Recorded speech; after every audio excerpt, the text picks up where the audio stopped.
If he had answered the phone that night, everything would have been different. The fluorescent lights hummed softly above the hospital corridor, casting a pale glow over the polished floor that reflected hurried footsteps and quiet worry. A nurse adjusted the stand beside a small bed, her movements gentle, practiced, but her eyes betrayed something heavier, uncertainty. On the bed lay a child, no older than 2, cheeks flushed with fever, tiny fingers curled around the edge of a thin blanket decorated with faded stars. The rhythmic beep of the monitor filled the silence, steady but fragile, like a promise that could break without warning. "Where's my dad?" the child whispered, voice barely louder than the machine's, eyes half open, searching the room as if expecting someone to step through the door at any second. The nurse hesitated, her hand pausing midair before smoothing the blanket. "He's on his way," she said softly, though the phone at the station had already rung unanswered 3 times. Miles away, under golden chandeliers and soft music that drifted like perfume through the air, Ethan Cole stood perfectly still, a glass of champagne untouched in his hand. His tailored suit fit him like precision, every detail sharp, controlled, deliberate, just like the man himself. Around him, laughter rose and fell, guests mingled, cameras flashed. It was the kind of night designed for celebration, for appearances, for a future that looked flawless from the outside. Beside him, a woman adjusted her diamond bracelet and leaned closer, her smile polished, effortless. "You haven't said a word in 5 minutes, she teased lightly, though her eyes flicked toward the photographers waiting for the perfect shot. Ethan gave a faint smile, the kind that never quite reached his eyes. His phone buzzed once in his pocket. Then again, and again. He ignored it. The vibration was persistent, almost impatient, but tonight wasn't a night for interruptions. Tonight was about control, about moving forward, about leaving certain things, certain people, behind. Somewhere between the 4th and 5th call, the screen lit up with a number he didn't recognize. No name, just digits. He didn't check it, didn't even reach for it. Because 2 years had taught him something dangerous, silence was easier than explanation, and distance was cleaner than truth. Across the city, in a modest apartment where the lights flickered slightly whenever the heater kicked in, Charlotte Hayes folded the last of her clothes into a small suitcase. The zipper caught halfway, and she paused, pressing it down with steady hands, though her breathing wasn't as steady as she wanted it to be. The room was quiet, too quiet. No music, no television, just the faint sound of traffic outside and the soft ticking of a clock that seemed louder tonight than ever before. On the small table near the door sat a single envelope. No name on the outside, just clean, deliberate handwriting inside that she had rewritten 3 times before settling on the version that said the least and somehow meant the most. She glanced at it once, then looked away, because if she looked too long, she might not leave. And leaving was the only thing she had left to do. 2 years. 2 years of being the part of his life that never existed in daylight. The quiet dinners. The late-night conversations that always stopped before morning. The way he would look at her when no one else was around, like she mattered. And the way he would forget she existed the moment someone else was. She had never asked for more. Not out loud. But silence has a way of becoming its own kind of answer. Especially when it stretches long enough. Especially when it becomes the only thing you hear. She picked up the envelope and placed it beside the keys. Then she hesitated. Her hand hovered for just a second longer than it should have. Then she turned away, because hope, she had learned, was just another word for delay. Back at the ballroom, applause erupted as someone tapped a glass, drawing attention toward the center of the room. Ethan straightened instinctively, slipping the phone deeper into his pocket as if burying the sound itself. He stepped forward when called, his name echoing lightly across the space. Successful, controlled, unshakable. That's what they saw. That's what he let them see. Not the missed calls. Not the quiet spaces between decisions. Not the things he chose not to look at too closely. And certainly not her. Because Charlotte Hayes had never fit into the life he built. She had been something else entirely. Something softer. Something real. And real things complicated everything. The nurse glanced once more at the door. Still no one. The child shifted slightly, murmuring again, voice thinner this time. "Dad." The monitor beeped. Steady. Fragile. Waiting. And somewhere between a glass raised for a toast and a phone left unanswered, Ethan Cole made the smallest decision of the night. He stayed where he was. And far away, Charlotte closed the door behind her without looking back. Because sometimes the end doesn't come with a fight. It comes with silence. And sometimes, the moment you lose everything is the moment you decide it wasn't worth turning around for. The champagne glass touched his lips, but he did not drink, the bubbles rising and fading just as quickly as the noise around him. And for a brief second, the sound of the hospital monitor seemed louder than the orchestra behind him, even though he had never heard it. Not yet. Not in a way that mattered. Because his phone buzzed again, a sharp vibration against his palm this time as he finally reached for it. More out of irritation than concern, his thumb hovering over the screen before he glanced down. The unfamiliar number still there, persistent, almost stubborn, and something about that persistence made him pause longer than he intended, just long enough for the woman beside him to notice.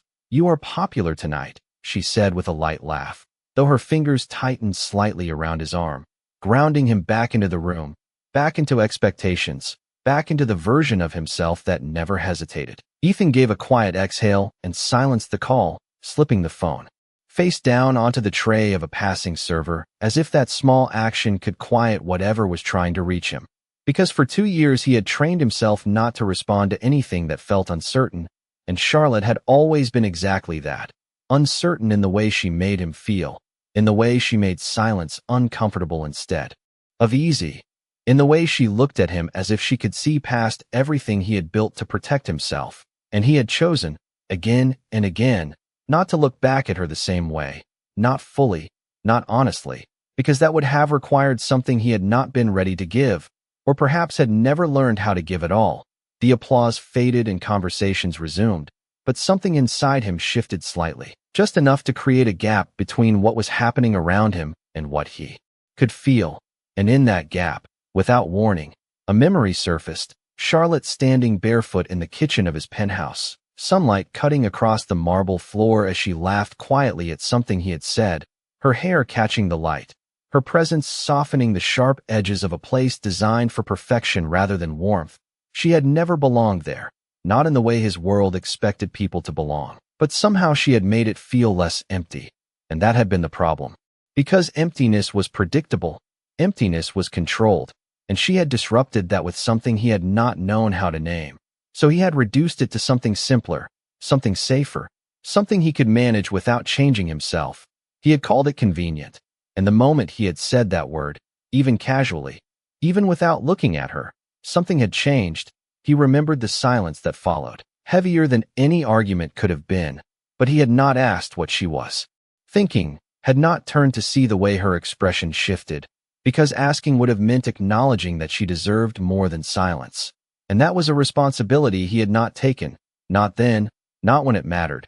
Across the city, Charlotte stepped onto the pavement with her suitcase rolling unevenly behind her, the wheels catching on small cracks in the concrete as she walked, the night air cool against her skin. Carrying the faint scent of rain that had not yet begun to fall, she did not look back at the building, not even once, because she had already done that too many times before leaving, already given herself too many reasons to stay, and each one had quietly disappeared the moment. She realized that staying meant continuing to be unseen. Her phone buzzed once in her coat pocket, and for a moment her steps slowed, her breath catching slightly as hope flickered, quick and unwanted. She did not take it out immediately, did not check the screen, because she knew that if it was him, she might stop, and if it was not, it would confirm what she already understood, that he was not coming, that he had never really been coming. She reached the corner and finally pulled the phone out, the screen lighting her face in the dim street light, a message from the hospital, short, clinical, urgent, asking her to return as soon as possible. Her grip tightened around the phone, her composure slipping for the first time that night, because she had planned everything carefully, planned her leaving, her silence, her dignity, but she had not planned for this, had not planned for time to suddenly feel fragile, for something more important than her own heartbreak to demand her attention. She turned without hesitation, abandoning the direction she had been walking in, her suitcase dragging sharply as she moved faster, almost running now, because whatever came next, whatever waited for her at the hospital, it mattered more than anything she had left behind. Back at the ballroom, Ethan finally noticed the absence of his phone, A small inconvenience that should not have mattered, but it did. Enough for him to glance around, scanning the room briefly before stepping away from the crowd, his expression tightening just slightly as he retraced his steps, the noise fading as he moved toward the quieter edge of the space. He spotted the tray where he had left it, now half empty, and picked it up, the screen lighting instantly with missed calls and a single voicemail notification. His brow furrowed, not with fear, not yet, but with something unfamiliar, something that felt close to unease. He pressed play without thinking, holding the phone closer as a voice came through. Calm but urgent, professional but carrying an undercurrent that could not be ignored. Mr. Cole, this is Royal Children's Hospital. We have been trying to reach you regarding a child listed under your contact.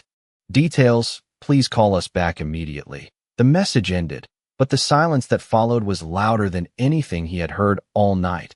And for the first time, the world he controlled so carefully did not feel steady, because somewhere between what he had ignored and what he had lost, something had already begun to unravel, and he had not even realized when it started. The drive felt longer than it should have. Even though the distance from the city to Royal Children's Hospital was less than 15 kilometers, the streets unusually quiet for that hour. Traffic lights blinking amber at empty intersections as Ethan's car moved through them without slowing as much as it normally would, his hands steady on the wheel, but his thoughts anything but steady, replaying the voicemail again and again in his mind as if repetition might make it clearer, might make it less real. A child listed under his contact details. The words did not make sense in the world he had carefully constructed, because nothing in his life had ever been left to uncertainty. Nothing had ever been allowed to exist without his knowledge, without his approval.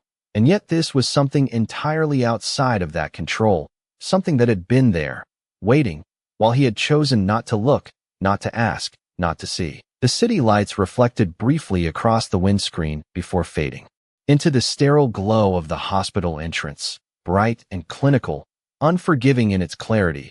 He parked without noticing the exact space, stepped out into the cool night air, and for a moment just stood there, the automatic doors sliding open with a soft mechanical sound that felt far too calm for the weight pressing against his chest.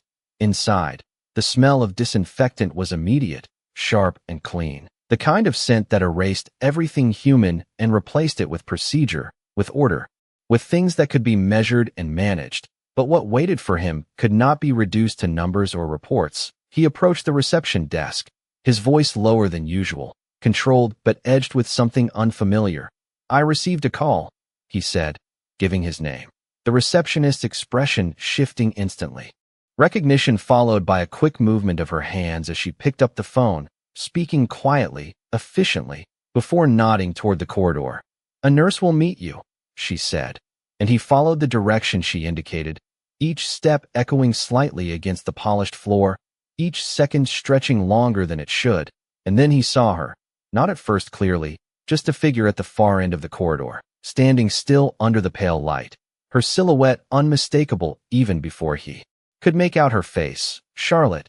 She had not changed in the way that mattered, still composed, still quiet. But there was something different in the way she held herself, something stronger, something that did not bend toward him the way it once had. And for a moment he stopped walking, as if the distance between them was not just physical, but something heavier, something built over 2 years of silence and choices left unspoken. She did not move toward him, did not call his name. She simply looked at him, her eyes steady, not accusing, not pleading, just present in a way that made it impossible for him to look away.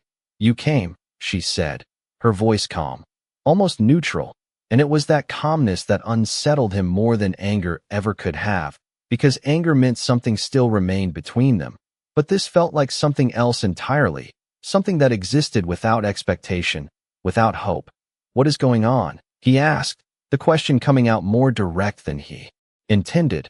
But there was no space for anything softer, not now, not when nothing made sense. Charlotte glanced briefly toward the room behind her, the door slightly open, the faint sound of a monitor slipping into the silence between them, steady, fragile, the same rhythm that had filled the space long before he arrived. "You should see for yourself," she said, stepping aside, not blocking him, not guiding him, just allowing him to move forward on his own. And that was what he did, each step. Heavier now, as if something unseen was pulling at him, resisting the movement, warning him that whatever waited beyond that door would not be something he could walk away from.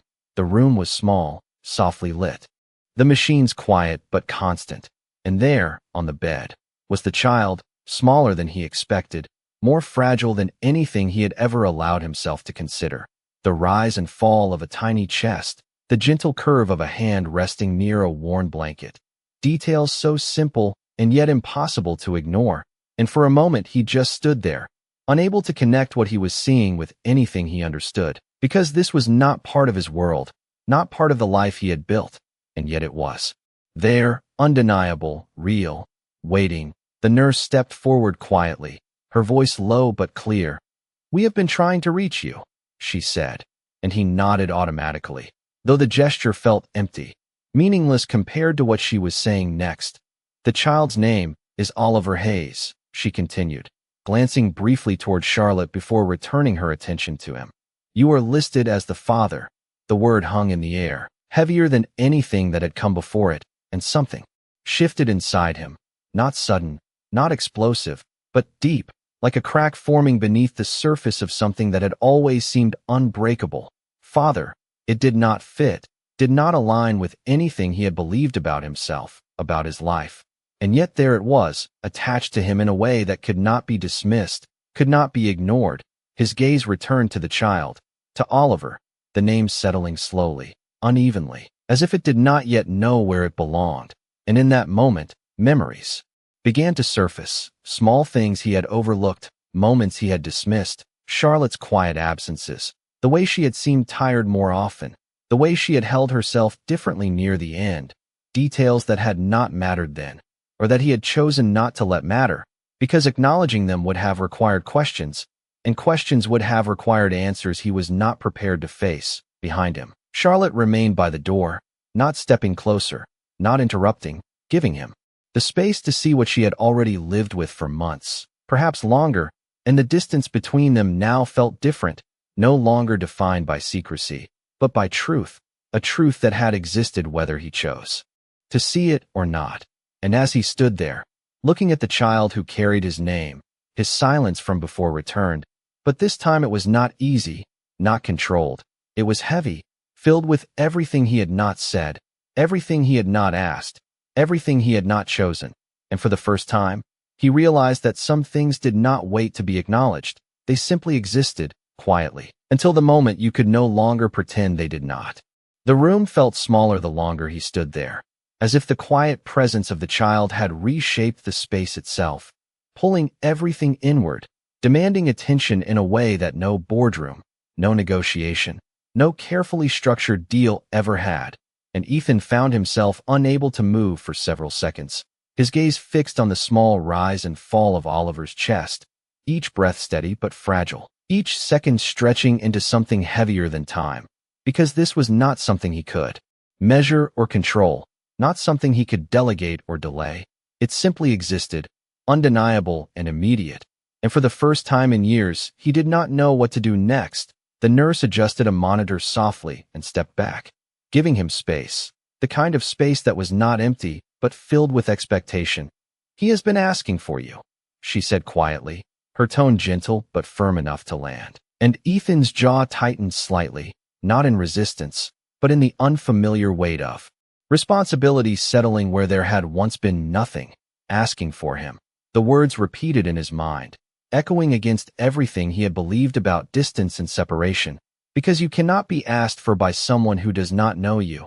And yet here was a child who had called for him without hesitation, as if his absence had always been temporary, as if his presence had always been certain, and that certainty felt undeserved, almost impossible to accept. Behind him, Charlotte stepped closer to the doorway, her presence still quiet, still measured, but no longer distant in the same way. She had allowed him to see, and now she allowed him to understand, though she did not rush the process, did not fill the silence with explanations he had not yet earned. "How long?" he asked finally, the question low, almost hesitant, as if speaking too loudly might disturb something fragile. Charlotte did not answer immediately, her eyes resting briefly on Oliver before returning to Ethan. "Long enough," she said, and the simplicity of the answer carried more weight than any number could have, because it was not about time, it was about everything that had happened within it, everything he had missed, everything she had carried alone, and for a moment he closed his eyes, not in frustration, but in something closer to recognition, the slow, unavoidable understanding that this had not appeared suddenly. This had been building, quietly, while he had chosen not to look. "Why did you not tell me?" he asked, the question sharper now, not directed at her as accusation, but at the space between them, at the silence that had existed where something else should have been. Charlotte's expression did not change, but there was a shift, subtle, controlled. "You never asked," she replied, and the words landed with a clarity that left no room for argument. Because she was right. He had never asked. Not when it mattered. Not when it would have changed something. He had accepted what was easy, what was visible, and ignored what required effort, what required care, and now he was standing in the result of that choice. A child he did not know, a truth he had not been part of, and a woman who no longer looked at him as if he held the answers. Ethan stepped closer to the bed, slowly, deliberately, as if each movement required permission he was not sure he had. Oliver stirred slightly, his small hand shifting against the blanket, and for a brief second, Ethan hesitated, his hand hovering in the air before he gently reached out, the contact light, uncertain, but real. The child's fingers curled instinctively around his, a simple reflex, automatic, and yet it sent something through him that he could not explain, something immediate and unfiltered, a connection that existed without logic, without preparation, and he found himself holding still, not wanting to break it, not wanting to move too quickly and lose something he had only just begun to feel. The monitor continued its steady rhythm, the room unchanged, and yet everything felt different, because this was no longer abstract, no longer distant. It was here, present, undeniable. "He has your eyes," the nurse said quietly, almost as an observation, and Ethan looked closer, really looked for the first time, noticing the shape, the slight crease at the corner, details that felt strangely familiar in a way that unsettled him more than anything else had, because resemblance is something you cannot deny once you see it. It does not require explanation. It simply exists. Charlotte watched from where she stood, her expression unreadable, not because she felt nothing, but because she had already felt everything that moment could offer. She had already stood where he was standing, already processed the shock, the fear, the quiet acceptance, and now she was beyond that, beyond needing anything from him to make it real. "The doctor said he will be fine," she added after a moment, her voice softer now, less guarded. "He just needed observation." Ethan nodded, though the motion felt delayed, as if his body was catching up to something his mind was still trying to process. Fine. The word should have brought relief, and it did, but it also carried something else, the realization that he had almost missed this entirely, that this moment could have happened without him ever knowing, without him ever standing here, and that thought settled heavily, more than anything that had come before it. Because it was not just about what he had missed, it was about how easily he could have continued missing it, how easily he could have remained exactly where he was, untouched, unchanged, unaware, and for the first time, that version of himself did not feel like control. It felt like loss, a loss he had not recognized until it was almost complete. He looked at Charlotte again, really looked this time, seeing not just the woman he had known, but the distance she had created, the strength in the way she stood without leaning toward him, without waiting for him to respond in a way that would fix anything. Because some things are not fixed by words, some things require something deeper, something he had not yet learned how to give. And as the silence returned, it was no longer empty. It was full of everything that had been left unsaid, everything that still needed to be faced. And for the first time, Ethan did not try to fill it with easy answers. He simply stood there, holding onto the small hand that had found his without hesitation, realizing that some connections do not ask for permission. They simply exist, waiting for you to finally see them. The silence in the room did not feel as heavy anymore, but it had not disappeared either. It had simply changed, settling into something quieter, something that waited rather than pressed, and Ethan remained beside the bed longer than he had intended, his hand still loosely within Oliver's small grasp, as if letting go too soon might undo whatever fragile connection had just begun to form. The child's breathing had steadied, the faint tension in his features softening into something closer to rest, and for the first time since arriving, Ethan allowed himself to exhale fully.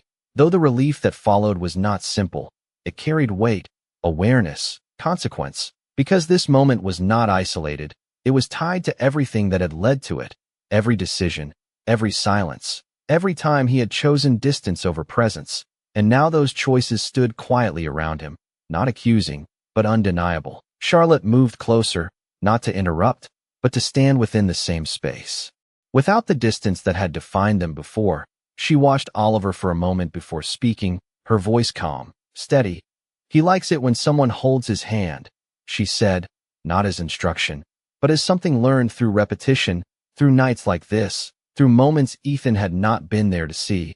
He nodded slightly, though the gesture felt insufficient, because there were so many things he did not know, so many details that should have been familiar but were not, and that unfamiliarity felt like a gap too wide to ignore. "Does he?" He paused, searching for the right question, something simple, something that would not expose how little he understood. "Does he get sick often?" Charlotte shook her head gently. "No, this was just a fever. They wanted to be careful." Her answer was straightforward, but the way she said it carried the quiet confidence of someone who had handled everything alone, someone who had learned not to rely on anyone else to confirm what she already knew. And Ethan recognized that tone, not from experience, but from absence, because it was the tone of someone who had adapted to being the only one present, and that realization settled deeper than anything else had so far. He slowly withdrew his hand, not because he wanted to, but because he felt the weight of staying too long without knowing what came next. Oliver's fingers relaxed naturally, the connection releasing without resistance, and for a brief second, Ethan felt something unexpected, a subtle sense of loss, small but unmistakable, as if something important had been held and then quietly taken away. He stepped back, his gaze shifting between the child and Charlotte, trying to find words that did not feel inadequate, but finding none that fit the moment. "You should go home," Charlotte said after a pause, her voice soft but certain. "There is nothing more to do tonight." The statement was not dismissive, not cold. It was simply factual, the kind of clarity that comes from understanding what is necessary and what is not. And Ethan almost nodded automatically, almost accepted the instruction the way he accepted most things that made sense. But something stopped him, something unfamiliar and unpracticed. "I will stay," he said instead, the words quieter than usual, but firm in a way that surprised even him. Charlotte looked at him, really looked, as if measuring whether the statement held meaning or was simply a reaction, a momentary shift that would fade once the urgency passed. "You do not have to," she replied, not challenging, just stating what had always been true before, that he had never been required to stay, never been expected to choose presence over convenience, and that history lingered between them now, shaping the way every word was received. "I know," he said, and for once, the acknowledgement was not defensive, it was honest, because he did know, and that was precisely why staying mattered now, not as obligation, but as choice. Charlotte held his gaze for a moment longer before giving a small nod, not approval, not agreement, just acceptance of the decision as it was, without attaching expectation to it. She turned slightly toward the chair near the bed, adjusting the blanket around Oliver with gentle, familiar movements, the kind that come from repetition, from care given consistently, and Ethan watched, not just the action, but the ease with which she did it, the quiet confidence, the absence of hesitation, everything he had not been part of, everything he was only now beginning to see. Time moved differently after that, slower, more deliberate, the hospital sounds fading into a steady background rhythm, footsteps in the corridor, distant voices, the soft hum of machines, and within that rhythm, something settled, not resolution, not yet, but the beginning of something that did not feel as distant as before. Ethan remained standing for a while before finally sitting in the chair opposite Charlotte, the distance between them smaller now, though still present in ways that could not be measured in meters. Neither of them spoke immediately, the silence returning once more, but this time it did not feel like avoidance. It felt like space. Space for something to form, something that had been absent for too long. And after a while, Ethan spoke again, his voice quieter than it had ever been in her presence. "I did not know," he said. Not as justification, not as defense, but as a statement of fact. Charlotte nodded slightly, her gaze still on Oliver. "I know," she replied, and there was no accusation in her voice. No need to revisit what could not be changed, because the past had already done what it needed to do. It had shaped this moment, and now this moment would decide what came next. Ethan leaned back slightly, his eyes returning to the child, to Oliver, the name settling more naturally now, less foreign, less distant. And for the first time, he allowed himself to think beyond the immediate, beyond the hospital, beyond the shock, to consider what it meant, not just that Oliver existed, but that Oliver was his, not in title, not in documentation, but in something deeper, something that could not be undone simply because it had been ignored. And that thought carried both weight and clarity, because for the first time, the future was not something he could plan without considering someone else, not something he could shape without consequence. And as he sat there, in the quiet glow of a hospital room, he realized that the life he had been so certain of had already changed, not suddenly, not dramatically, but in a way that could not be reversed. And the only question left was whether he would continue as he had before, or finally learn how to stay when it mattered most. The night stretched quietly beyond the hospital windows, the city lights dimming into a distant blur while inside the room. Time seemed to move differently, slower, more deliberate, as if every second carried weight now. Ethan sat still, his posture no longer rigid with control, but softened by something unfamiliar, something he had not yet learned to define. And across from him, Charlotte remained composed, her attention shifting between Oliver and the small details that only someone who had been present through every moment would notice. The way the blanket needed adjusting, the way the child's breathing changed slightly when the room grew too quiet. These were things that did not appear in reports or schedules. They existed in observation, in care, in consistency, all the things Ethan had built his life to function without. And now he was sitting in the middle of them, aware of how much he had never seen. The nurse returned briefly, checking the monitor and offering a quiet reassurance that everything remained stable, her voice calm, routine. But for Ethan, nothing about this felt routine. Every sound, every movement seemed to carry meaning, as if the world had narrowed down to this single room, this single moment, and what he chose to do within it. After the nurse left, the silence returned once more, but it no longer felt uncomfortable. It felt necessary, like space that allowed something to settle into place. Ethan leaned forward slightly, resting his forearms on his knees, his gaze fixed on Oliver, studying him more carefully now, noticing the small details that had been invisible at first, the shape of his nose, the curve of his lips, the way his brow furrowed faintly even in sleep. These were not just observations anymore. They were connections, subtle but undeniable, and with each one, the distance between what he had been and what he was becoming grew smaller. "Does he sleep like this often?" he asked quietly. Not looking away, Charlotte nodded gently.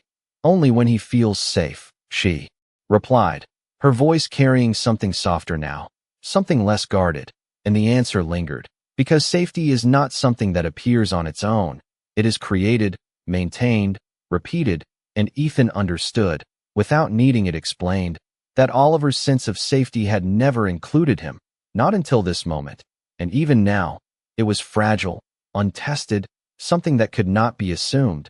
He exhaled slowly, the breath steady but deliberate, as if grounding himself in something real, something that could not be dismissed or postponed.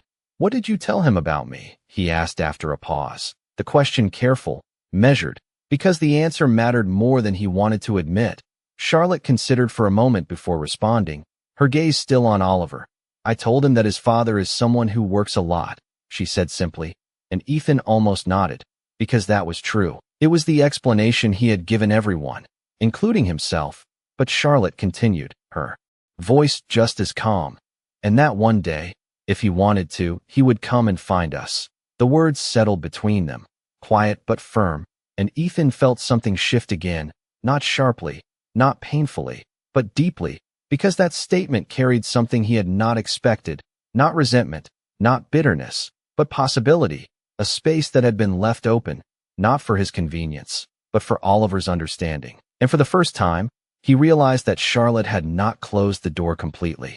She had simply stepped away from it, leaving the choice to him, leaving the responsibility where it belonged.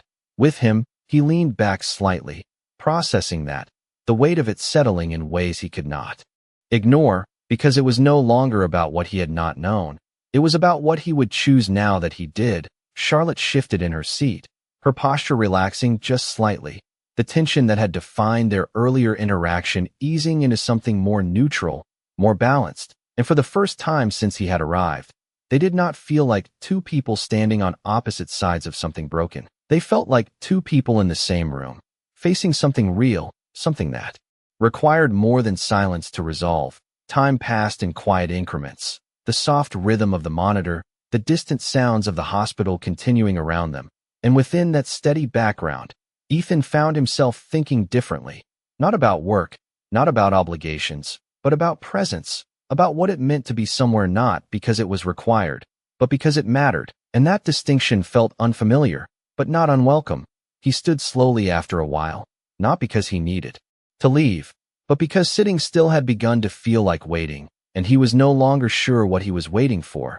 He stepped closer to the bed again, his movements more natural this time, less hesitant, as if the space between him and Oliver had shifted, not completely, but enough to allow something new to exist. He reached out once more, his hand resting lightly near Oliver's, not forcing contact, just offering it. And after a moment, the small fingers curled again, finding his with the same quiet certainty as before.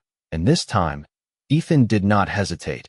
He held that connection without questioning it, without pulling away, and in that simple, silent moment, something settled into place, not fully, not permanently, but enough to be felt, enough to be recognized. Behind him, Charlotte watched, her expression softer now, not because everything was resolved, but because something had begun, something that could not be undone as easily as it had been ignored.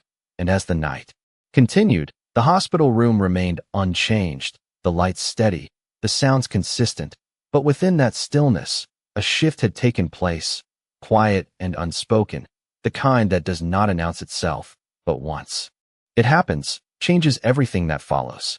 Morning arrived quietly, not with sunlight flooding the room, but with a gradual shift in the tone of the light, from cold blue to a softer gray that filtered through the hospital blinds. And Ethan had not noticed when the night ended because he had not left, he had not checked his watch, had not answered the messages that had begun to pile up on his phone. All the things that once defined his time now felt distant, almost irrelevant compared to the small, steady presence beside him. Oliver stirred slightly, a soft movement beneath the blanket, his fingers loosening their grip before curling again instinctively. And Ethan remained still, allowing the moment to unfold without interruption. Charlotte had dozed lightly in the chair for a short while, her posture still composed even in rest, as if she had learned how to remain alert even when her body needed pause. And when she opened her eyes, she did not look surprised to see Ethan still there. She simply observed it, quietly, acknowledging the choice he had made without turning it into something larger than it was. The nurse returned with a gentle knock, checking the readings and offering a small, reassuring smile. "He is doing much better this morning," she said, her voice warm. And for the first time, Ethan allowed himself to feel the relief without holding it back, not fully, but enough to recognize it. Oliver's eyes fluttered open slowly, adjusting to the light, his gaze unfocused at first before settling. And when his eyes landed on Ethan, there was a brief pause, a moment of quiet curiosity rather than confusion, as if he was trying to place something that felt familiar but not fully understood. "Hi," Ethan said softly, the words simple, unpracticed, but genuine in a way that surprised him. Oliver blinked once, then again, his small hand shifting slightly as he looked at Charlotte, seeking confirmation without needing words. And Charlotte gave a small nod, her expression calm. "This is your dad," she said gently, not with hesitation, not with weight, just a simple truth placed into the moment without expectation. Oliver looked back at Ethan, studying him with the kind of openness only a child can have. unguarded, unfiltered. And then, slowly, he gave a small smile, not wide, not dramatic, just enough to exist. And something in Ethan shifted again, deeper this time, because acceptance given so easily felt heavier than anything that had to be earned. It carried trust that had not yet been tested, and that trust felt like something he could not afford to ignore. "You stayed," Charlotte said quietly after a moment, her tone observational rather than surprised. Ethan nodded slightly, his gaze still on Oliver. "I said I would," he replied, and the simplicity of the exchange carried more meaning than the words themselves, because it was not about the statement, it was about the follow-through, something small, but significant in a space where absence had once been the pattern. The doctor arrived shortly after, reviewing the charts and confirming that Oliver could be discharged later that day if everything remained stable. The conversation was straightforward, clinical, but Ethan listened closely, not because he needed to understand every detail, but because he wanted to, because this time, he was choosing to be present for information that mattered in a different way. When the doctor left, the room felt lighter, not because everything was resolved, but because something had shifted, something that allowed space for what came next. Charlotte began to gather the few items she had brought, her movements efficient, familiar, and Ethan watched for a moment before standing. "Where do you live now?" he asked, the question direct, not intrusive, but necessary. Charlotte paused briefly before answering. "About 20 minutes from here," she said, and he nodded, calculating the distance without realizing it, not in terms of travel, but in terms of presence, in terms of how easily something could be reached if the choice was made. "I will drive you," he said, the offer immediate, not rehearsed. Charlotte looked at him, considering, not out of doubt, but out of habit, because accepting help had not been something she relied on, not for a long time. "You do not have to," she replied, echoing her words from the night before, and Ethan gave a small exhale, almost a quiet acknowledgement of how often those words had defined the space between them. "I know," he said again, and this time, the repetition felt intentional, not defensive.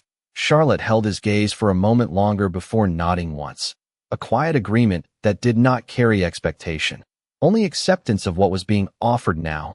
Oliver shifted again, more awake now, his attention moving between them, observing in the simple, direct way children do, and Ethan found himself adjusting the blanket slightly without thinking, a small action, instinctive, and Charlotte noticed, not with surprise, but with quiet awareness, because change does not always arrive in large gestures. Sometimes it appears in the smallest details, the ones that are easy to overlook if you are not paying attention.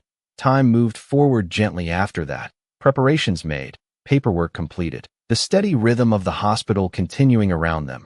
And as they prepared to leave, Ethan realized that the moment was not an ending. It was not a resolution. It was a beginning, not dramatic, not declared, but real in a way that could not be undone. And as he stood there, ready to step into something he had not planned, something he had not controlled, he understood, perhaps for the first time, that presence is not proven in a single moment. It is built in every moment that follows. And this time, he was not looking for an easy way out. He was choosing to stay, even when it was unfamiliar, even when it required something he was still learning how to give. The hospital doors slid open with a soft mechanical sound as they stepped out into the morning air, the cool breeze carrying a faint scent of rain from earlier in the night. The world outside moving at its usual pace as if nothing had changed, cars passing, people walking, conversations blending into the background. And yet for Ethan, everything felt slightly different, not dramatically, not visibly, but in a way that shifted how he noticed things, how he moved through them. Oliver rested quietly in Charlotte's arms, his head leaning gently against her shoulder, his eyes half open but calm, no longer searching, no longer unsettled, and Ethan walked beside them, not ahead, not leading, just present, matching their pace without needing to control it. The car was parked just a short distance away, less than 30 meters, but the walk felt longer, not because of distance, but because of what it represented, a transition from something contained within the hospital walls to something open, undefined, real in a different way. Ethan opened the passenger door without thinking, his movements natural but unforced, and Charlotte hesitated briefly before stepping closer, adjusting Oliver carefully before settling into the seat. Her movements still efficient, still independent, but no longer closed off, no longer distant in the same way they had been before. Ethan closed the door gently and moved to the driver's side. The familiar environment of the car surrounding him, leather, silence, control, but this time, it did not feel the same, because the space was shared, and that changed everything. The engine started smoothly, the quiet hum grounding the moment, and for a few seconds, neither of them spoke, the silence returning. But once again, it did not feel like avoidance. It felt like space, space for something to settle, space for something to begin. "He likes music," Charlotte said after a while, her voice soft, almost casual, but the statement carried meaning, an offering, a small piece of information that invited connection without demanding it. Ethan glanced at her briefly before adjusting the radio, lowering the volume until it became a gentle background presence, not overwhelming, not distracting, just enough to fill the quiet. Oliver shifted slightly, his breathing evening out further, and Ethan noticed, not just the movement, but the effect, the way something simple could create comfort, something he had never paid attention to before. The drive continued, streets passing steadily, familiar landmarks blending into the routine of a city he had always navigated with purpose. But today, there was no urgency, no destination that required speed, only presence, only awareness, and that difference altered everything. Charlotte gave directions calmly, each turn clear, precise, and Ethan followed without question, without needing to adjust or optimize the route, because for once, efficiency was not the priority, arrival was, and the meaning behind it. After about 20 minutes, the car slowed as they entered a quieter street, lined with modest homes, small gardens, the kind of place that existed without attention, without status, but with something else entirely, something grounded, something real. Ethan parked in front of a simple house, the exterior neat but unassuming, and, for a moment, he remained still, his hands resting lightly on the steering wheel as he looked at the place Charlotte had built without him, the life she had created without his presence, and the realization settled quietly, not as regret alone, but as understanding, because this was not something temporary, not something that had waited for him. It was something complete in its own right, something that had continued whether he was part of it or not. Charlotte unbuckled her seatbelt and stepped out carefully, adjusting Oliver in her arms, and Ethan followed, moving around the car to stand beside her, the distance between them smaller now, not because it had been erased, but because it had shifted, transformed into something that could be crossed. The front door opened with a soft click, and as Charlotte stepped inside, the space revealed itself slowly, simple furniture, soft light, a few scattered toys on the floor, signs of a life lived daily, consistently, without interruption. Ethan paused at the doorway for a second before stepping in, his presence slightly uncertain in a place that was not designed for him, not built with him in mind. And yet he did not step back, he did not retreat, he simply observed, taking in the details, the small things that spoke louder than anything else. Charlotte moved naturally through the space, setting Oliver down gently on a small couch, adjusting a cushion behind him, her movements fluid, familiar, and Ethan watched, not with distance, but with attention, because this was what he had not seen. This was what had existed beyond the limits of his choices. Oliver looked around briefly before his gaze settled again, calm, comfortable, and Ethan felt that same subtle shift return, that quiet recognition of connection, not forced, not immediate, but real. Charlotte turned slightly toward him, her expression neutral but open. "This is where we live," she said, not as explanation, not as justification, just as truth, and Ethan nodded, the gesture simple, but filled with something deeper than agreement, because he understood now, not completely, but enough to know that this was not about what he had missed, it was about what he would do with what he had found. He stepped further into the room, no longer standing at the edge, no longer observing from a distance, and as he did, the space did not change, but his place within it did, subtle, unspoken, but undeniable, and for the first time, he was not looking for control, he was learning how to belong, even if he did not yet know exactly what that meant. The air inside the house felt different from the hospital, warmer, quieter, filled with the subtle sounds of a life that continued even when no one was watching. The faint ticking of a wall clock, the soft hum of a refrigerator in the next room, and the gentle rustle of fabric as Charlotte moved around with practiced ease, setting a glass of water on the table, adjusting the curtains slightly to let in more light. Every action small but purposeful, and Ethan stood there for a moment longer than necessary, taking it all in, not as an outsider observing something unfamiliar, but as someone beginning to understand what had existed without him. Oliver shifted on the couch, more alert now, his eyes following Charlotte as she moved, then returning to Ethan with that same quiet curiosity, unguarded and open, as if he was still deciding how this new presence fit into his world. And Ethan found himself stepping closer again, not hesitating this time, not waiting for permission that was never going to be spoken. He crouched slightly to bring himself level with the child, his movements slower, more deliberate, as if careful not to disrupt something fragile. "Do you feel better?" he asked softly. The question simple, but his tone carried something deeper, something that was not just about the fever. Oliver blinked and gave a small nod, his hand resting against the cushion before lifting slightly, not reaching, but not pulling away either, and Ethan noticed, responding instinctively by placing his hand closer, allowing the space between them to close naturally, without force, without expectation. Charlotte watched from a short distance, her expression calm, but her attention sharp, not intervening, not guiding, just observing the interaction unfold in its own way, because this was not something that could be directed. It had to happen on its own, slowly, honestly. The moment settled quietly, and for a few seconds, nothing else existed beyond it. No past, no unanswered questions, just the present, simple and real. "He usually rests after being at the hospital," Charlotte said gently, breaking the silence without interrupting the connection, and Ethan nodded, understanding without needing further explanation. He stood again, his movements more certain now, less controlled by hesitation, and glanced around the room once more, noticing things he had not seen before.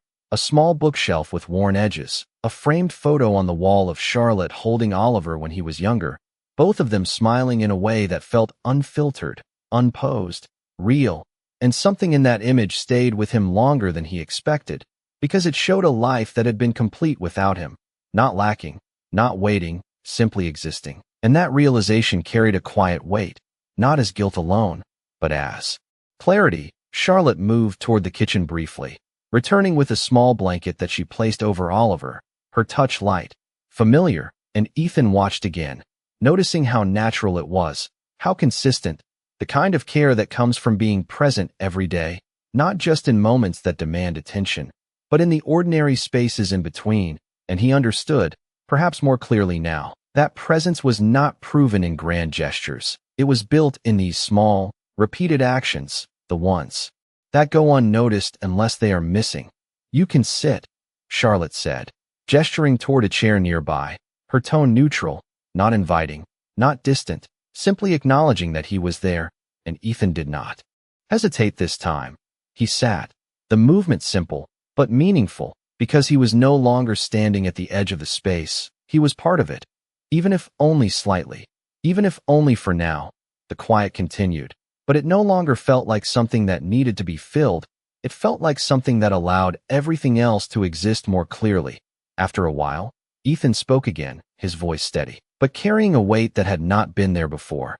"I want to understand," he said, not elaborating, not explaining, because the statement itself was enough. It was not a demand, not a request for forgiveness, just a recognition that what he had ignored before could no longer remain unseen. Charlotte looked at him, her gaze steady, measuring not the words, but the intention behind them, and after a moment, she gave a small nod, not agreeing fully, not committing to anything beyond the present, but allowing the possibility to exist, and that was enough. For now, Oliver shifted. Again, his eyes growing heavier, the earlier alertness fading into rest, and within minutes, he had fallen asleep, his breathing soft and even, the room settling into a calm rhythm once more.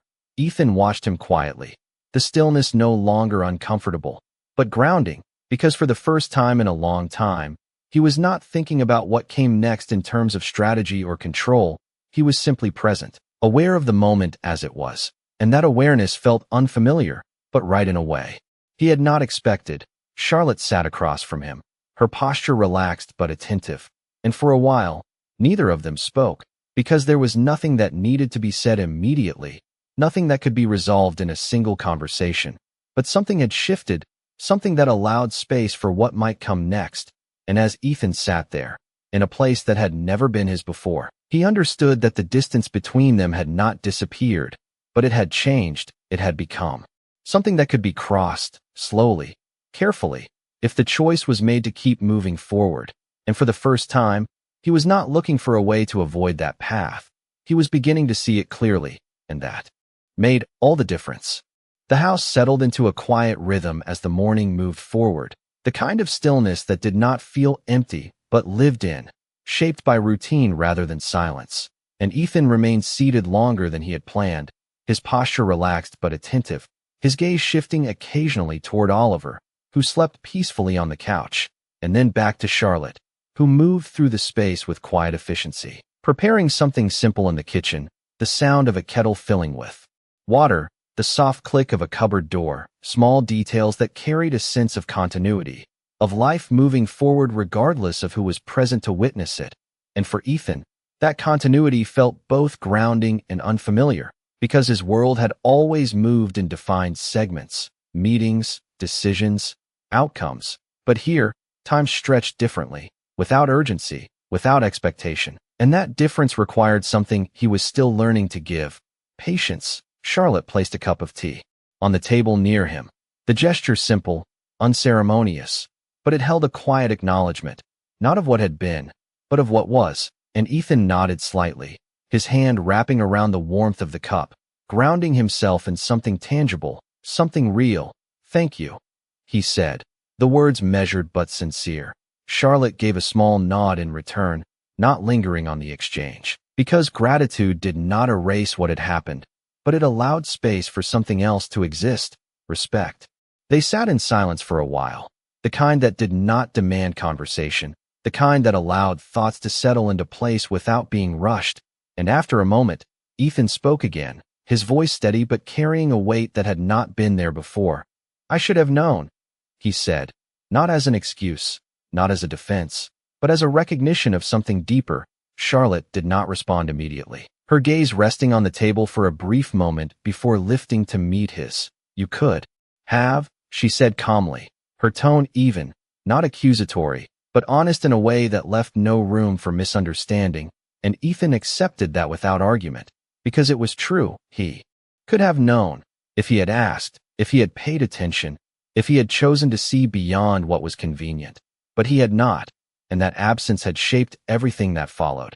"I did not ask," he admitted quietly, and the admission carried more weight than anything he had said before, because it was not about circumstances, it was about choice. Charlotte nodded slightly, acknowledging the truth of it without needing to expand on it, because some things did not require explanation, they required understanding, and understanding was something that could not be rushed. The conversation paused again, but it did not feel incomplete. It felt like something that would continue in its own time.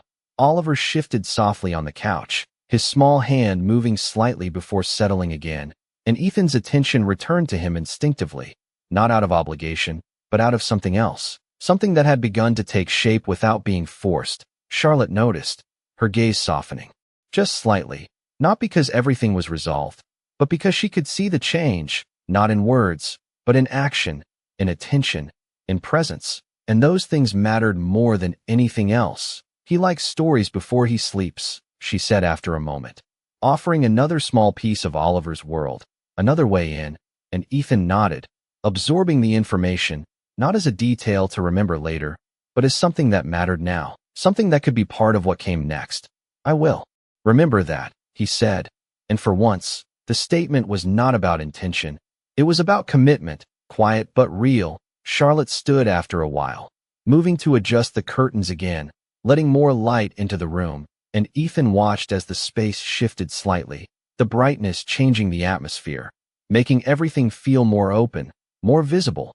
And he realized that the same was true of everything else. That clarity came not from avoiding what was difficult, but from allowing it to be. Seen, fully, honestly, without turning away. "I have meetings this afternoon," he said after a moment, the words coming out slower than they normally would, as if he was considering them more carefully than usual. Charlotte glanced at him briefly, her expression neutral, waiting, not reacting, and Ethan continued. "But I will come back," he added, the statement simple, but it carried a weight that extended beyond the words themselves, because this was not a promise made lightly, not something said out of obligation. It was a decision. Charlotte held his gaze for a moment longer, assessing not the words, but the intention behind them, and then she gave a small nod, not expressing approval, not showing doubt, just accepting what had been said as it was, without adding anything to it. Oliver stirred again, his eyes opening slightly before closing once more, and Ethan found himself standing without thinking, moving closer to the couch, his presence no longer hesitant, no longer uncertain. He adjusted the blanket lightly, the gesture small but natural, and Charlotte noticed again, not with surprise, but with quiet acknowledgement, because this was how change happened, not in declarations, but in moments like this, simple, consistent, real. Ethan stepped back after a moment, his gaze lingering on Oliver before returning to Charlotte, and for a second, neither of them spoke, because there was nothing that needed to be said immediately, the understanding between them not complete, not resolved, but present, and that was enough for now. As Ethan moved toward the door, the space behind him did not feel distant. It felt connected, in a way that could not be undone simply by leaving. And as he stepped outside, the world beyond the house felt different, not because it had changed, but because he had, even if only slightly, even if only enough to see what had always been there, waiting, and for the first time, he did not walk away with the intention of forgetting. He walked away knowing he would return, not because he had to, but because he chose to, and that choice, simple as it was, carried the beginning of something that could no longer be ignored. The rest of the day unfolded in a way that felt both familiar and entirely different.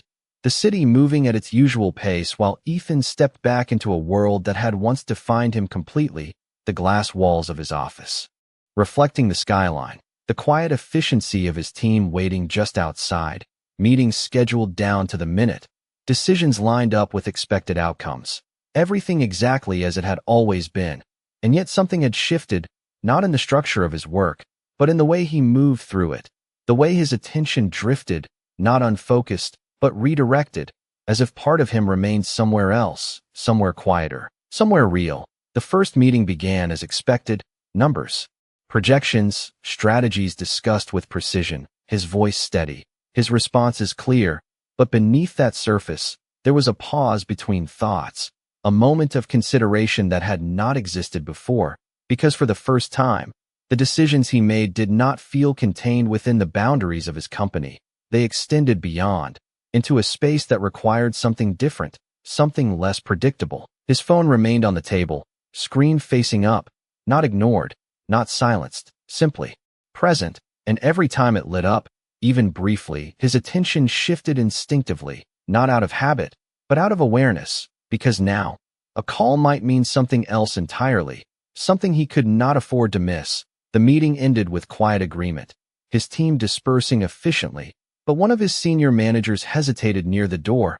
"Everything all right?" she asked, her tone professional but observant. And Ethan paused for a second before answering, not with his usual immediate certainty, but with something more measured. "Yes," he said, then added after a brief moment, "Just adjusting." The word felt unfamiliar in his mouth, but it was accurate, and she nodded, accepting the response without further question, because some changes do not need to be explained to be recognized. The afternoon continued in a similar rhythm, tasks completed, conversations held, but each one carried that same underlying shift, that same awareness that something beyond this space now existed, something that could not be scheduled or controlled. And as the clock moved closer to the end of the day, Ethan found himself checking the time not out of impatience, but out of intention, because for the first time, leaving early was not avoidance. It was a decision to be somewhere else, somewhere that mattered in a different way. When he finally stood, gathering his things, there was no announcement, no explanation, Just a quiet departure that felt more significant than any formal exit he had made before. The drive back felt shorter, not because of distance, but because of purpose. The streets familiar, the turns instinctive. And when he arrived, the house looked the same as it had earlier. Unchanged, steady. And yet the moment felt different, because this time, he was returning, not arriving for the first time. The door opened after a brief knock. Charlotte standing there, her expression calm but attentive, and for a second, they simply looked at each other, not measuring distance, not recalling what had been, just acknowledging what was. "You came back," she said softly, and Ethan nodded. The gesture simple but deliberate. "I said I would," he replied, and this time, the words carried a quiet confirmation, not just of the moment, but of something beginning to take shape. Charlotte stepped aside, allowing him in, the space familiar now in a way it had not been before, not because he knew every detail, but because he had been part of it, even briefly. Oliver was sitting on the floor this time, surrounded by a few toys, his attention focused on something small in his hands, and when he looked up, his expression shifted instantly, recognition replacing curiosity, and then something else, something closer to expectation. "You came back," Oliver said, his voice soft but certain, and Ethan felt that same shift again, deeper now, more grounded, because being expected is different from being accepted.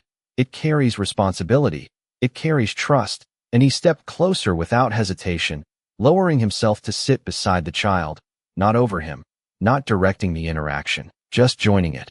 "I did," he said, his tone steady, matching the simplicity of Oliver's words, and the moment settled naturally. No tension, no uncertainty, just presence. Charlotte watched from a short distance, her posture relaxed but her attention clear, because this was not something she would interrupt, not something she needed to guide. It was something that had to grow on its own, slowly, honestly. The evening moved forward gently. Conversation minimal but meaningful, small interactions building something that had not existed before, and as the light outside began to fade, the house once again filled with that quiet rhythm, the kind that does not demand attention but holds it nonetheless. Ethan found himself staying longer than planned, not because he felt obligated, but because leaving felt unnecessary. And when Oliver grew tired, Charlotte prepared him for bed with the same calm routine, the same steady care. And this time, Ethan remained close, not observing from a distance, but present within it, listening, learning, understanding the small things that mattered. And when Oliver looked at him before closing his eyes, there was no question in that gaze, no hesitation, just quiet trust. And Ethan stayed there a moment longer, watching as the child drifted into sleep, the room settling into stillness once more. And as he stepped back, returning to the living space where Charlotte waited, he realized that something had changed again, not dramatically, not visibly, but in a way that could not be reversed, because returning once was a choice, but returning again and again was something else entirely. It was a pattern, and patterns, once formed, begin to define what comes next. The house grew quieter as night settled in fully, the soft glow of a single lamp casting warm light across the living room while the rest of the space remained dim, calm, and undisturbed. And Ethan sat in the same chair he had chosen earlier, no longer feeling like a temporary guest, but not yet entirely belonging, somewhere in between. And that space, uncertain as it was, felt honest in a way he had never allowed himself to experience before. Charlotte moved quietly from Oliver's room, closing the door halfway with a gentle hand, the kind of movement shaped by habit, by repetition, by knowing exactly how much sound would carry and how much silence would hold. She paused for a second, listening, ensuring that the soft rhythm of Oliver's breathing remained undisturbed, then turned back toward the living room, her presence steady, grounded. And Ethan watched her, not with the distance he once maintained, but with attention that came from finally seeing, not just who she was to him, but who she had been without him. And that difference mattered. It changed the way he understood everything that had happened. "He falls asleep quickly when he feels calm," Charlotte said softly, her voice low to match the quiet of the house. And Ethan nodded, absorbing the detail, not as information to store away, but as something to carry forward, something that could shape what came next. There was a pause after that, the kind that allowed words to form naturally. And this time, Ethan did not avoid it. He did not let it pass without stepping into it. "I should have been here," he said, the words steady but heavier than anything he had spoken before. Charlotte did not react immediately, her gaze resting on him, not searching for apology, not expecting justification, just listening. "Not just now," he continued, his voice quieter, more deliberate. "Before, when it mattered most." The admission settled into the room without resistance, without defense, and for a moment, nothing else followed, because there was nothing else that needed to soften it. Charlotte exhaled slowly, not in frustration, not in relief, just in acknowledgement of something that had finally been said. "You were not," she replied simply, and the truth in her words did not cut, it clarified. Because it did not carry blame, it carried reality, and reality is something that cannot be changed by words alone.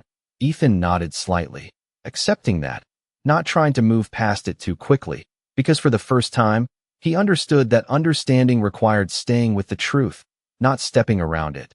The silence returned, but it was no longer empty.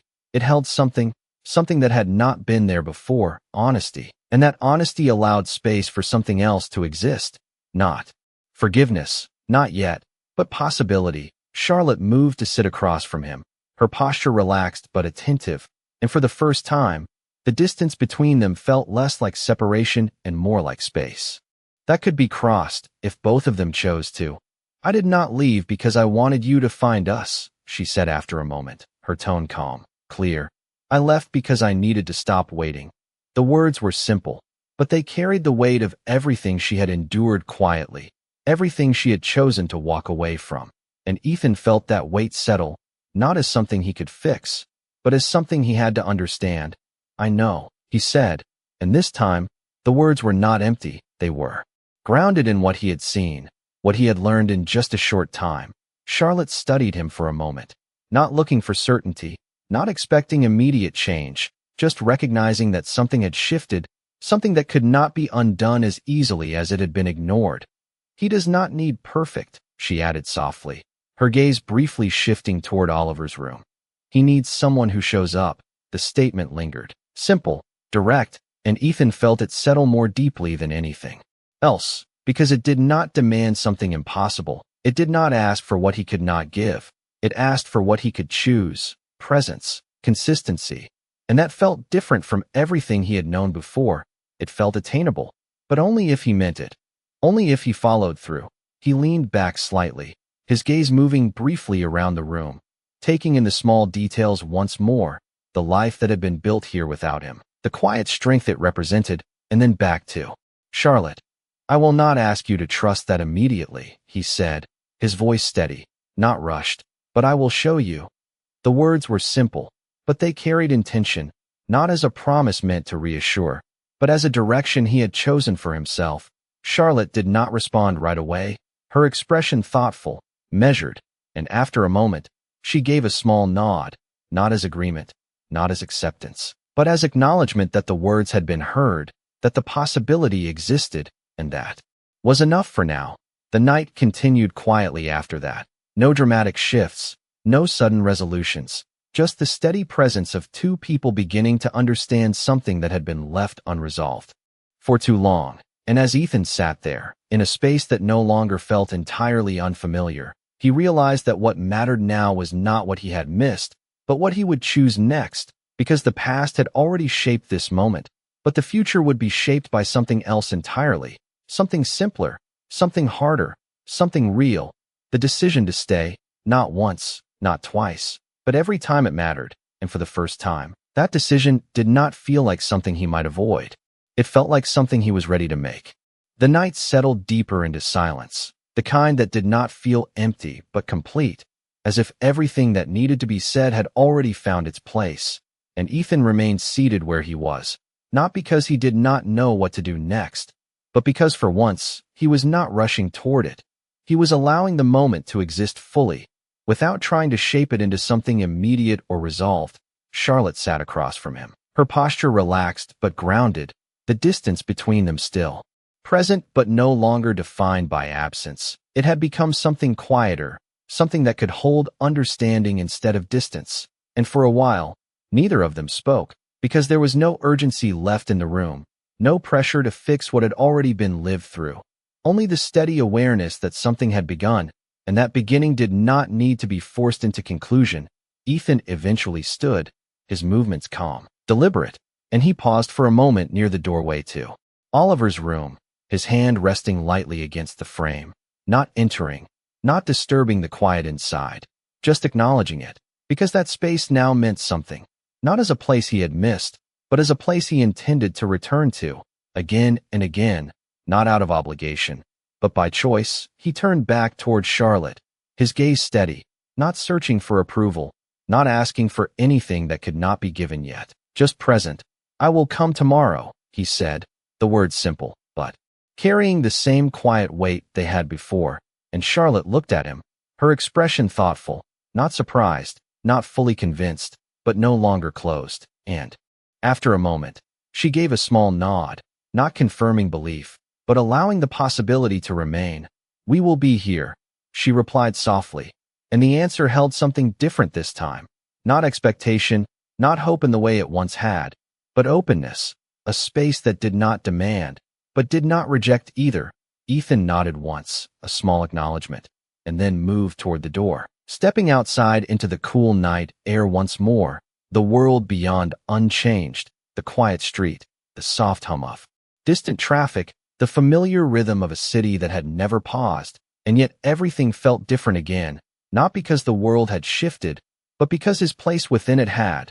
The drive back was slower this time, not in speed, but in thought, his mind not racing ahead to the next task, the next decision, but staying with what had just happened, what had begun. And he realized something he had not allowed himself to consider before, that success, control, everything he had built, had never required him to stay. It had required him to move, to decide, to act. But this required something else entirely. It required presence, consistency, the willingness to return without knowing exactly what would change each time. And that felt unfamiliar, but not impossible.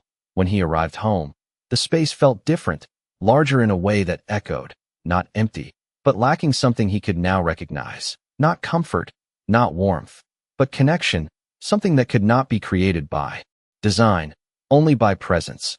And he stood there for a moment, not moving, just observing, the quiet around him no longer neutral, but noticeable in a way it had not been before, because now he knew what it could be filled with. The next morning arrived without announcement, just light filtering through the windows, steady, clear, and Ethan did not delay. He did not allow the habits of his previous life to reshape the day before it began. He moved with intention, simple, direct, and within a short time, he was back on the same street, standing in front of the same door, and this time, when he knocked, there was no hesitation in the gesture, no uncertainty in the reason. Charlotte opened the door, her expression calm, but something in her gaze had softened, not dramatically, not completely, but enough to be seen. "You came," she said again, the words the same, but the meaning slightly different now, and Ethan nodded, stepping inside without waiting, not because he assumed he belonged, but because he was choosing to act as if he could. Oliver was already awake, sitting on the floor with a small toy in his hands, and when he looked up, his face brightened instantly, not with surprise this time, but with recognition, with expectation fulfilled. "You came back," he said, and Ethan felt that same quiet shift, but stronger now, more certain, because this was no longer a single moment. It was becoming something repeated, something real, and he stepped closer, lowering himself beside the child without hesitation. "I told you I would," he replied, and this time, the words did not feel like a statement. They felt like truth. Charlotte watched from where she stood, her posture relaxed, her gaze steady, and for the first time, there was something else there. Not trust, not yet, but the beginning of it, the smallest shift that allowed something new to take root.